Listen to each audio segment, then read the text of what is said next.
Sejarah singkat tentang kitab-kitab Allah, yang mana pelajaran ini sedang dipelajari siswa kelas 10 SMK Taruna Pekanbaru. Jumlah kitab-kitab Allah mulai dari Nabi Adam sampai Muhammad itu berjumlah 104 kitab.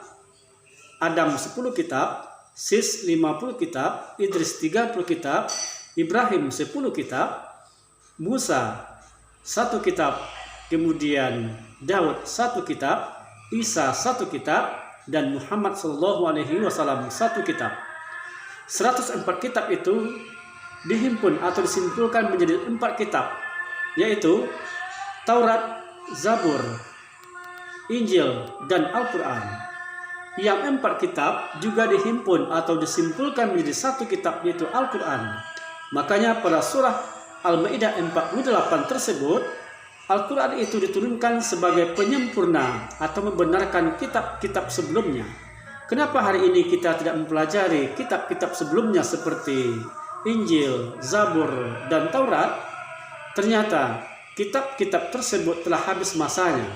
Kapan berlakunya? Ketika masanya pada waktu itu. Sekarang kita mempelajari, memahami Al-Quran. Kenapa? Karena Al-Quran itu dia penyempurna kitab-kitab sebelumnya.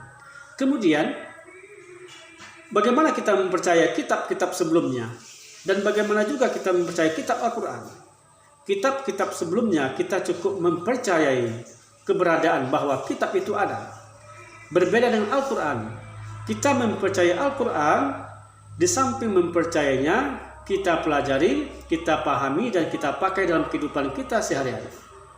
Kapan Al-Quran itu dibukukan menjadi sebuah kitab?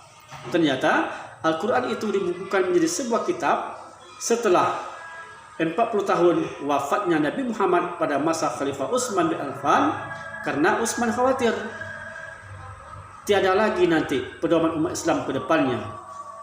Kemudian karena sudah banyaknya wafat para hafiz-hafizah penghafal Al-Quran pada masa itu, maka dihimpunlah Al-Quran menjadi sebuah kitab berjumlah 30 juz, 114 surat, dan 6.666 ayat.